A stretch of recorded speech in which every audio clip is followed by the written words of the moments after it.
ಯಾವ್ದೋ ಒಂದು ಗಿಡಕ್ಕೆ ಹಾಕಿದಾಗ ಸ್ವಲ್ಪ ರೋಗ ಬರಬಾರ್ದು, ಬೇರುಳ ಆಡಬಾರ್ದು ಅಂತಂದೇಳಿ ಗಿಡಗಳು ಚೆನ್ನಾಗಿ ಗ್ರೀನಿಶ್ ಬರ್ಲಿಕ್ಕೆ, ರೋಗ ಅವಾಯ್ಡ್ ಆಗ್ಲಿಕ್ಕೆ ಇಂಡಿ ಮಿಕ್ಸ್ ಮಾಡ್ತಾನೆ.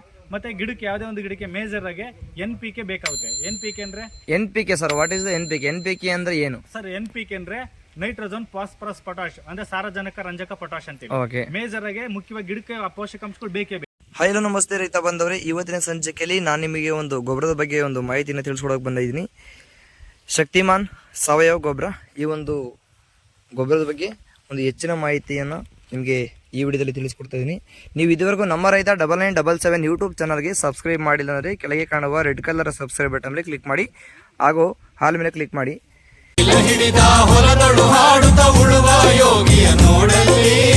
ಸಬ್ಸ್ಕ್ರೈಬ್ ಮಾಡ್ಕೊಳ್ಬಹುದು. ಸೊ ಬನ್ನಿ ನೋಡೋಣ ಈ ಒಂದು ಗೊಬ್ಬರದ ಒಂದು ಮಾಹಿತಿನ ಈಗ ತಿಳಿಸ್ಕೊಡೋದಕ್ಕೆ ಇಲ್ಲಿ ಗಿರೀಶ್ ಅವರು ಬರ್ತಾ ಇದ್ದಾರೆ. ಸರ್ ನಮಸ್ಕಾರ. ನಮಸ್ಕಾರ ಸರ್. ಓಕೆ, ಇದು ಒಂದು ಶಕ್ತಿಮಾನ್ ಗೊಬ್ಬರದ ಬಗ್ಗೆ ಸುಮಾರು ಕೆಲವೊಂದು ವಿಡಿಯೋದಲ್ಲಿ ನಾವು ನೋಡ್ತಾ ಇರ್ತೀವಿ. ಒಂದು ಶಕ್ತಿಮಾನ್ ಸಾವಯವ ಗೊಬ್ಬರನ ಉಪಯೋಗ ಮಾಡಿದ್ರೆ ತುಂಬ ಉಪಯೋಗ ಆಗುತ್ತೆ ಅಂತೇಳಿ ಸುಮಾರು ನಾವು ಯೂಟ್ಯೂಬ್, ಫೇಸ್ಬುಕ್ ಸುಮಾರು ಕಡೆ ಮತ್ತು ರೈತರು ಸಹ ನಾವು ಈ ಒಂದು ಶಕ್ತಿಮಾನ್ ಬಗ್ಗೆ ಹೇಳ್ತಾ ಇದ್ದಾರೆ. ಬಟ್ ಇದ್ರ ಬಗ್ಗೆ ನೀವು ಇದರಲ್ಲೇ ಕೆಲಸ ಮಾಡ್ತೀರಲ್ವಾ, ಇದರ ಯೂಸಸ್ ಬಗ್ಗೆ ನಿಮ್ಗೆ ಗೊತ್ತಿರುತ್ತೆ. ಸೊ ಇದು ಯಾವ ಕಂಪನಿಯವರು ಇದನ್ನ ತಯಾರು ಮಾಡ್ತಾರೆ, ಹಾಗೂ ರೈತರಿಗೆ ಈ ಒಂದು ಪ್ರಾಡಕ್ಟ್ ಇಂದ ಏನೇನೋ ಅನುಕೂಲಗಳಿದಾವೆ, ಈ ಒಂದು ಪ್ರಾಡಕ್ಟ್ ಯಾವ ಬೆಳೆಗೆ ನಾವು ಉಪಯೋಗ ಮಾಡಬಹುದು ಅನ್ನೋದ್ರ ಬಗ್ಗೆ ಸ್ವಲ್ಪ ನಮ್ಮ ರೈತರಿಗೆ ನಿಮ್ಮ ಮುಖಾಂತರ ಸ್ವಲ್ಪ ತಿಳಿಸ್ಕೊಡಿ ಸರ್.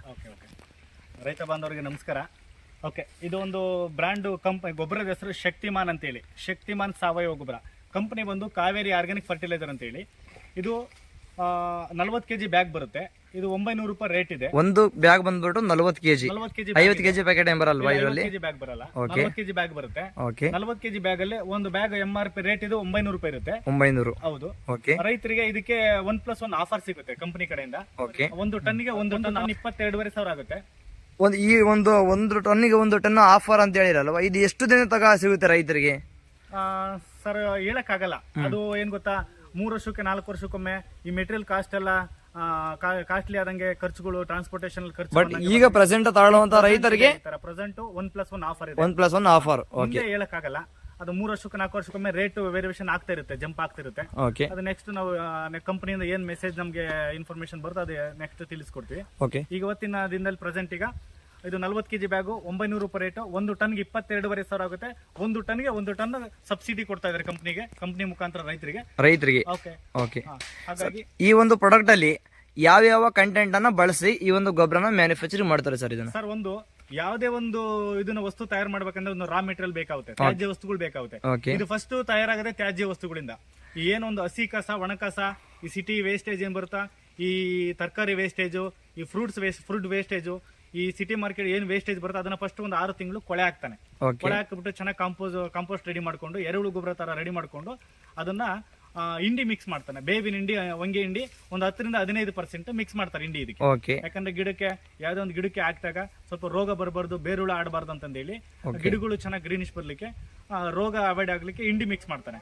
ಮತ್ತೆ ಗಿಡಕ್ಕೆ ಯಾವ್ದೇ ಒಂದು ಗಿಡಕ್ಕೆ ಮೇಜರ್ ಆಗಿ NPK ಬೇಕಾಗುತ್ತೆ. NPK ಅಂದ್ರೆ NPK sir, what is the NPK? NPK ಅಂದ್ರೆ ಏನು ಸರ್? NPK ಅಂದ್ರೆ ನೈಟ್ರೋಜನ್, ಫಾಸ್ಫರಸ್, ಪೊಟಾಶ್ ಅಂದ್ರೆ ಸಾರಜನಕ, ರಂಜಕ, ಪೊಟಾಶ್ ಅಂತೇಳಿ ಮೇಜರ್ ಆಗಿ ಮುಖ್ಯವಾಗಿ ಗಿಡಕ್ಕೆ ಆ ಪೋಷಕಾಂಶಗಳು ಬೇಕೇ ಬೇಕು. ಈ ಒಂದು ಗೊಬ್ಬರ ಚೀಲದಲ್ಲಿ ಎಷ್ಟು ಪರ್ಸೆಂಟ್ NPK ನೀವು ಆಡ್ ಮಾಡ್ತಾರೆ ನೀವು ಇದರಲ್ಲಿ? ಸರ್, ಇದು ಫಸ್ಟ್ ಇಷ್ಟು ಪರ್ಸೆಂಟ್ ಅಂದ್ರೆ ಒಂದು ಗಿಡಕ್ಕೆ ಏನ್ ಬೇಕು, ಒಂದು ಗಿಡ ಒಂದು 6ರಿಂದ 8 ತಿಂಗಳು ಬೆಳೆ ಗೊನೆ ಬರೋವರೆಗೂ, ಬೆಳೆ ಕೊಯ್ಲಾಗೋವರೆಗೂ ಆ ಗಿಡಕ್ಕೆ ಏನೇನು ಕಂಟೆಂಟ್ ಬೇಕು, ನ್ಯೂಟ್ರಿಯೆಂಟ್ ಎಷ್ಟು ಪರ್ಸೆಂಟ್ ಬೇಕು ಅಷ್ಟೊಂದು ಒಂದು ಚೀಲದಲ್ಲಿ ಇಷ್ಟೊಂದು ಕೊಟ್ಟಿರ್ತಾನೆ. ಒಂದು ಸಲ ನಾವು ಗೊಬ್ಬರ ಹಾಕಿದ್ರೆ ರಿಕವರಿ ನೆಕ್ಸ್ಟ್ ಎಷ್ಟು ದಿನದ ನಂತರ ನಾವು ಈ ಗೊಬ್ಬರನ ಉಪಯೋಗ ಮಾಡಬಹುದು?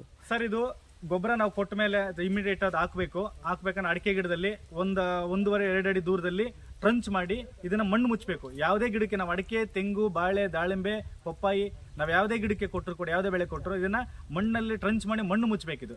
ಇದು ಗಾಳಿಗೆ, ಬಿಸಿಲಿಗೆ ಬಿಡಬಾರ್ದು, ಓಪನ್ ಆಗಿ ಚೆನ್ನಾಗಿ ಕೆಲಸ ಮಾಡ್ಬೇಕಂದ್ರೆ. ಯಾಕಂದ್ರೆ ಇದರಲ್ಲಿ ಗಿಡಕ್ಕೆ ಬೇಕಾಗಂತ ಎಲ್ಲ ನ್ಯೂಟ್ರಿಯೆಂಟ್ಸ್ ಕೊಟ್ಟಿದ್ದಾನೆ. ಒಂದು ಗಿಡಕ್ಕೆ ಏನ್ ಬೇಕು, ಮೇಜರ್ ಆಗಿ ನೈಟ್ರೋಜನ್, ಫಾಸ್ಫರಸ್, ಪೊಟಾಶ್ ಬೇಕು.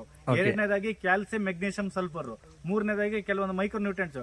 ಈ ಗಿಡಕ್ಕೆ ಅಡಿಕೆ ಗಿಡದಲ್ಲಿ ಹಳ್ಳು ಉದುರ್ತಾ ಇರುತ್ತೆ, ಕಾಯಿ ಒಡ್ಕ ಬರ್ತಾ ಇರುತ್ತೆ. ಯಾಕಂದ್ರೆ ಕೆಲವೊಂದು ಪೋಷಕಾಂಶಗಳ ಕೊರತೆ ಇರುತ್ತೆ. ಆ ಪೋಷಕಾಂಶ ಈ ಜಿಂಕ್ ಆಗಿರ್ಬೋದು, ಐರನ್ ಆಗಿರ್ಬೋದು, ಬೋರನ್, ಕಾಫರ್, ಮ್ಯಾಂಗನೀಸ್, ಸಲ್ಫರ್, ಈ ಕೊರತೆಗಳಿದ್ದಾಗ ಹಳ್ಳು ಉದುರೋದು, ಒಡ್ಕ ಬರೋದು, ಸಿಯೋದು, ಒಣಗೋದು, ಈ ಕೊಳೆ ರೋಗ ಎಲ್ಲ ಬರ್ತಿರುತ್ತಲ್ಲ.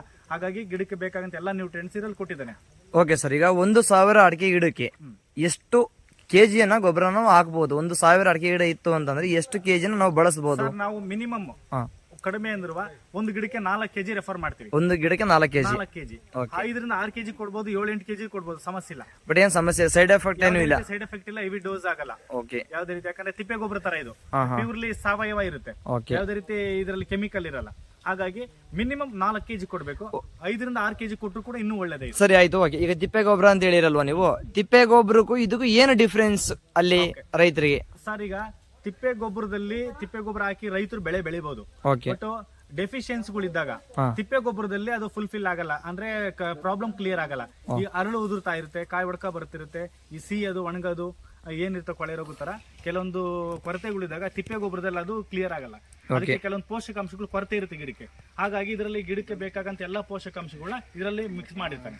ಸರಿ ಆಯ್ತು, ಓಕೆ ಸರ್. ಈಗ ಈ ಒಂದು ಪ್ರಾಡಕ್ಟ್ ಅನ್ನ ಅಡಿಕೆ ಬಿಟ್ಟು ಇನ್ನಿತರ ಯಾವ ಬೆಳೆಗೆ ನಾವು ಉಪಯೋಗ ಮಾಡಬಹುದು? ನಾವು ವರ್ಷದಲ್ಲಿ 6 ತಿಂಗಳು ಬರೀ ಅಡಿಕೆಗೆ ಕೊಡ್ತೀವಿ. ಆ ಅಡಿಕೆ ಕೊಡ್ಬೇಕಾದ್ರೆ ಜೊತೆಗೆ ತೆಂಗಿಗೂ ಕೊಡ್ತೀವಿ, ತೆಂಗಿಗೂ ಒಳ್ಳೇದು. ಬಾಳೆ ಕೊಡ್ತೀವಿ, ಆಮೇಲೆ ದಾಳಿಂಬೆ ಕೊಡ್ತೀವಿ, ಪಪ್ಪಾಯಿ ಕೊಡ್ತೀವಿ. ಮತ್ತೆ ಇನ್ನೊಂದು 6 ತಿಂಗಳು ಕಾಫಿ ನಾಡಲ್ಲಿ ಇರ್ತೀವಿ. ಕಾಫಿ, ಶುಂಠಿ, ಮೆಣಸಿ ಕೊಡ್ತೀವಿ. ಕಾಫಿ ತೋಟಕ್ಕೆ, ಕಾಳುಮೆಣಸು, ಶುಂಠಿಗೆ, ಮತ್ತೆ ದ್ರಾಕ್ಷಿ ತೋಟಕ್ಕೆ, ಈ ತರ ತೋಟಗಾರಿಕೆ ಬೆಳೆಗಳು ಎಲ್ಲದಕ್ಕೂ ಹಾಕ್ಬೋದು. ಎಲ್ಲ ತರಕಾರಿಗೂ ಬೆಳೆಸಬಹುದು, ಫ್ಲವರ್ಸ್ಗೂ ಬೆಳೆಸಬಹುದು, ಆ ಫ್ರೂಟ್ಸ್ಗೆಲ್ಲ ಬಳಸಬಹುದು. ಈಗ ನಾವು ಓಕೆ ಸರ್, ಓಕೆ. ಈಗ ಅಡಿಕೆ ತೋಟದಲ್ಲಿ ಇದೀವಿ ನಾವು ಇಲ್ಲಿ. ಈ ಒಂದು ಅಡಿಕೆ ತೋಟದಲ್ಲಿ ಯಾವ ಭಾಗಕ್ಕೆ ನಾವು ಗೊಬ್ಬರನ ಹಾಕ್ಬೇಕು ಸ್ವಲ್ಪ ತೋರಿಸ್ಕೊಡಿ. ಈಗ ಇದೊಂದು ಅಡಿಕೆ ಗಿಡ ಇದೆ ಇಲ್ಲಿ ಎಕ್ಸಾಂಪಲ್. ಓಕೆ, ಇದು ಅಡಿಕೆ ಬಡ್ಡೆ. 1.5-2 ಅಡಿ ದೂರದಲ್ಲಿ, ಯಾಕಂದ್ರೆ ಬಿಳಿ ಬೇರುಗಳು ಇರೋದಿಲ್ಲ, ಬೇರುಗಳು ಡೈರೆಕ್ಟ್ ಬಡ್ಡಿ ಕೊಟ್ಟರೆ ಯಾವುದೇ ಗೊಬ್ಬರನ ಉಪಯೋಗ ಆಗಲ್ಲ, ಬೇಗ ತಗೊಳಲ್ಲ. ಓಕೆ, ಇದನ್ನ ಮೇಲ್ ಕೊಟ್ಟರು ಕೂಡ ಮೇಲ್ ಭಾಗದಲ್ಲಿ ಮಣ್ಣು ಮುಚ್ಚದಂಗೆ ಕೊಟ್ಟಾಗ ಅದು ಆ ಗಿಡ ರೂಟ್ಸ್ ಅಬ್ಸರ್ವ್ ಮಾಡೋ ತಗೊಂಡೋಷ್ಟೊತ್ತಿಗೆ ಅದಾಲೆ ಬೆಂಡ್ ಒಣಗಿ ಬೆಂಡ್ ಆಗಿರುತ್ತೆ. ಓಕೆ, ಏನು ನೀವು ಹೇಳೋದು ಈಗ ಒಂದು ಗಿಡದಿಂದ 1-1.5 ಅಡಿ ದೂರದಲ್ಲಿ ಟ್ರಂಚ್ ಮಾಡಿ ಒಂದು 2-2.5-3 kg ಹಿಡಿಯುವಷ್ಟು ಮಣ್ಣು ತೆಗೆದು ಬಿಟ್ಟು ಅದು ಮಣ್ಣು ಮುಚ್ಚಬೇಕು. ಮಣ್ಣು ಮುಚ್ಚಿದಾಗ ಸ್ಟಾರ್ಟಿಂಗ್ 1-2-3 ನೀರ್ ಸ್ವಲ್ಪ ಕಡಿಮೆ ಕೊಡ್ಬೇಕು, ಜಾಸ್ತಿ ನೀರ್ ಕೊಡಬಾರ್ದು. ಜಾಸ್ತಿ ನೀರ್ ಕೊಟ್ಟಾಗ ತೇವಾಂಶ ಜಾಸ್ತಿ ಆದಷ್ಟು ರಸ ಗೊಬ್ಬರದೆಲ್ಲ ಒಳಗೆ ಜಾಸ್ತಿ ಒಳಗೆ. ಈಗ ಓಕೆ ಸರ್, ಈಗ ಗೊಬ್ಬರ ಹಾಕಬೇಕು ಅಂತ ಹೇಳಿದ್ರೆ ಆಯ್ತು, ಒಂದು ಒಳ್ಳೆ ಜಾಗಕ್ಕೆ ಹಾಕ್ಬೇಕು ಅಂತ ಹೇಳಿದ್ರೆ ಆಯ್ತು, ಓಕೆ. ಬಟ್ ಈಗ ನಮಗೆ ಏನಂತಂದ್ರೆ ಸೊ ಲೇಬರ್ನ ಇಟ್ಬಿಟ್ಟು ಇಲ್ಲಿ ಕಾಸ್ಟ್ ಜಾಸ್ತಿ ಆಗ್ತಿರುತ್ತೆ. ಸೊ ಅದರ ಪರ್ಯಾಯವಾಗಿ ಅದ್ರ ಬದಲಾಗಿ ಈಗ ಡೈರೆಕ್ಟ್ ಆಗಿ ಗೊಬ್ಬರನ ಇದನ್ನ ತೋಟಕ್ಕೆಲ್ಲ ಸುಮ್ಮನೆ ಹಿಂಗೆ ಚಿಂಬಿಟ್ಟು ನೆಕ್ಸ್ಟ್ ಬಾಂಡ್ಲಿ ಅಥವಾ ಬಾಲ್ಡ್ರಮ್ ಆ ತರ ಏನಾದ್ರು ಅವಕಾಶ ಇರುತ್ತಾ ಮಾಡೋದಕ್ಕೆ? ಮಾಡಬಹುದು.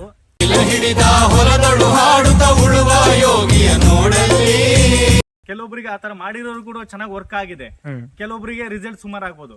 ನಾವು ಆದಷ್ಟು ಇಲ್ಲ ರೌಂಡ್ ಅಲ್ಲಿ 1.5-2 ಅಡಿ ಬಿಟ್ಟು ರೌಂಡ್ ಅಲ್ಲಿ ಆಗಿರ್ಬೋದು, ಇಲ್ಲ 2 ಸೈಡ್ ಆಗಿರ್ಬೋದು. 2 ಸೈಡ್ ಟ್ರಂಚ್ ಮಾಡಿ ಮಣ್ಣು ದೊಗದು ಮಣ್ಣು ಮುಚ್ಚಿದ್ರೆ ಪಕ್ಕ ಇದು 100% ಚೆನ್ನಾಗಿ ಕೆಲಸ ಮಾಡುತ್ತೆ ಗೊಬ್ಬರ. ಅವ್ರ ರಿಸಲ್ಟ್ ಅಲ್ಲಿ ಫೇಲ್ ಆಗಲ್ಲ, ಅವ್ರಿಗೆ ಒಳ್ಳೆ ಇಳುವರಿ ಕೂಡ ಬರುತ್ತೆ ಅವ್ರಿಗೆ. ಓಕೆ ಸರ್, ಈಗ ರೈತರಿಗೆ ಈಗ ನಮ್ಮ ಒಂದು ಯೂಟ್ಯೂಬ್ ಚಾನಲ್ ಇಂದ ರೈತರು ನಿಮ್ಗೆ ಯಾರಾದ್ರೂ ಕರೆ ಮಾಡಿದ್ರೆ ಎಷ್ಟು % ಅವ್ರಿಗೆ ಡಿಸ್ಕೌಂಟ್ ಅನ್ನು ಕೊಡ್ತೀರಾ ನೀವು? ಸರ್, ಈಗ ಕಂಪನಿದ್ ಏನಿರುತ್ತೋ ನಾವ್ ಇಷ್ಟ ಬಂದಂಗೆ ಕೂಗಕ್ಕೆ ಹೇಳಕ್ಕೆ ಬರಲ್ಲ. ಅದು ಕಂಪನಿದ ಒಂದು ಆಫರ್, ಆ ಒಂದು ಫಾರ್ಮಾಲಿಟೀಸ್ ರೂಲ್ಸ್ ಏನಿರುತ್ತೋ. ಈಗ ಪ್ರೆಸೆಂಟ್ ಇವತ್ತು ಏನು ಆಫರ್ ಇದೆ ಅಂದ್ರೆ 1 ಟನ್ನಿಗೆ 1 ಟನ್ ಆಫರ್ ಇದೆ. ಅದನ್ನ ನಾವು ರೈತರಿಗೆ ಕೊಡ್ಲೇಬೇಕು, ಮೋಸ ಮಾಡಂಗಿಲ್ಲ, ಸುಳ್ಳು ಹೇಳಂಗಿಲ್ಲ. ರೈತರಿಗೆ ಮನೆ ಬಾಗಿಲಿಗೆ ಜಸ್ಟ್ ಅವ್ರ ನಾವು ಆರ್ಡರ್ ಕಲೆಕ್ಟ್ ಮಾಡ್ತೀವಿ. ನಮ್ಗೆ ಅವ್ರ ಆರ್ಡರ್ ಕೊಟ್ಟು ಅಡ್ವಾನ್ಸ್ ಮಾಡಿ ಆರ್ಡರ್ ಮಾಡಿದ್ರೆ ಅವ್ರ ಮನೆ ಬಾಗಿಲಿಗೆ ಸರ್ವಿಸ್ ಕೊಡ್ತೀವಿ. ಓಕೆ ಸರ್, ಈಗ ನೆಕ್ಸ್ಟ್ ಕಸ್ಟಮರ್ಗೆ ಏನಾನ ಈ ಒಂದು ಶಕ್ತಿಮಾನ್ ಗೊಬ್ಬರ ಬೇಕು ಅಂದ್ರೆ ಯಾವ ಮುಖಾಂತರ ನಿಮ್ಮನ್ನ ಸಂಪರ್ಕ ಮಾಡ್ಬೇಕು ನಾವು? ಸರ್, ಈಗ ನಮ್ಮ ಎಲ್ಲಾ ಕಡೆ ಏಜೆಂಟ್ಗಳು ಇರ್ತಾರೆ. ಕಂಪನಿ ಈಗ ಡೀಲರ್ಶಿಪ್ ಇದಾರಲ್ಲ ಸರ್, ಯಾರು ಫರ್ಟಿಲೈಸರ್ ಶಾಪ್ ಆಗಿರ್ಬೋದು. ಫರ್ಟಿಲೈಸರ್ ಶಾಪ್ ಅಲ್ಲಿ ಇದನ್ನ ಇಟ್ಟು ಮಾರಂಗಿಲ್ಲ, ಅವ್ರಿಗೆ ಕೆಮಿಕಲ್ ಲೈಸೆನ್ಸ್ ಇರುತ್ತೆ, ಆರ್ಗಾನಿಕ್ ಲೈಸೆನ್ಸ್ ಇರಲ್ಲ. ಆಮೇಲೆ ನಾವು ಅವರು ಸೀಕ್ರೆಟ್ ಆಗಿ ಡೀಲರ್ ಗಳಿಗೆ ಕೊಟ್ಟರು ಕೂಡ ಕೊಡಂಗಿಲ್ಲ. ಕೊಟ್ಟರು ಅವ್ರು ಏನ್ ಮಾಡ್ತಾರಂದ್ರೆ ಇದೇನು ಆಫರ್ ಡಿಸ್ಕೌಂಟ್ ಇರುತ್ತೋ ರೈತರಿಗೆ ತಲುಪಲ್ಲ, ಡೀಲರ್ಗೆ ಕೊಟ್ಟಾಗ. ಡೈರೆಕ್ಟ್ ಕಂಪನಿ ಏಜೆಂಟ್ಗಳ ಮುಖಾಂತರ ನಾವು ಆರ್ಡರ್ ಮಾಡಿ ತರಿಸ್ಕೊಂಡಾಗ ಕಂಪನಿ ಕಡೆಯಿಂದ ಏನೇ ಆಫರ್ ಅವರಿಗೆ ಇರುತ್ತೋ ಅದು ಕಂಪನಿ ರೈತರಿಗೆ ಕೂಡ ತಲುಪುತ್ತೆ. ಡೈರೆಕ್ಟ್ ರೈತರಿಗೆ ಏನ ಇದು ಓನ್ಲಿ ಒಂಥರ FMCG, fast moving consumer goods. Okay, so ಈಗ ಒಂದು FMCG ನ ರೈತರು ಬಳಸ್ಕೊಳ್ಬೇಕು ಅಂತಂದ್ರೆ ಈಗ ಅವರು ನಿಮಗೆ ಕರೆ ಮಾಡಬೇಕಂದ್ರೆ ನಿಮ್ಮ ಒಂದು ದೂರವಾಣಿ ಸಂಖ್ಯೆ, ಮೊಬೈಲ್ ನಂಬರ್ ಅನ್ನ ನೀವು ಹೇಳಿಬಿಟ್ರೆ. ನಮ್ಮ ನಂಬರ್ 83-100-82-178. ಈ ನಂಬರಿಗೆ ಕರೆ ಮಾಡಿ ಆಲ್ ಓವರ್ ಕರ್ನಾಟಕದಲ್ಲಿ ಎಲ್ಲಿಗೆ ಆರ್ಡರ್ ಮಾಡಿದ್ರು ಕೂಡ ಮಿನಿಮಮ್ 4 ಟನ್ ಇರ್ಬೇಕು. ಅವ್ರ ಮನೆ ಬಾಗಿಲಿಗೆ ಒಂದು ಊರಲ್ಲಿ ಯಾರೋ ಒಬ್ರು ಆರ್ಡರ್ ಮಾಡ್ಲಿ, 4 ಜನ ಆರ್ಡರ್ ಮಾಡ್ಲಿ, ಮಿನಿಮಮ್ ಒಂದು ಊರಿಗೆ ಅವರಿಗೆ ಡೆಲಿವರಿ ಕೊಡ್ಬೇಕಂದ್ರೆ ಒಂದು ಮಿನಿಮಮ್ 4 ಟನ್. 4 ಟನ್ ಅವ್ರು ಒಬ್ಬರೇ ಆರ್ಡರ್ ಮಾಡ್ತಾರೋ 4 ಜನ ಆರ್ಡರ್ ಮಾಡ್ತಾರೋ ಗೊತ್ತಿಲ್ಲ. ಒಂದು 4 ಟನ್ ಆರ್ಡರ್ ಇದ್ರೆ ಆ ಊರಿಗೆ ಫ್ರೀ. ಇಬ್ರು 3 ರೈತರು ಜೊತೆಯಾಗ್ಬಿಟ್ಟು ಜೊತೆಯಾಗಿ ಮಾಡ್ಕೊಳ್ಬಹುದು. ಬಟ್ ಅವ್ರು ಬಂದ್ಮೇಲೆ ನೆಕ್ಸ್ಟ್ ಆಮೇಲೆ ಚಾರ್ಜ್, ಗಾಡಿ ಟ್ರಾನ್ಸ್ಪೋರ್ಟೇಷನ್ ಕಂಪನಿ ಕಡೆಯಿಂದ ಫ್ರೀ ಇರುತ್ತೆ, ಎಲ್ಲಾ ಕಂಪನಿ ಕಡೆಯಿಂದನೇ ಫ್ರೀ ಸರ್ವಿಸ್ ಇರುತ್ತೆ. Okay, thank you for watching.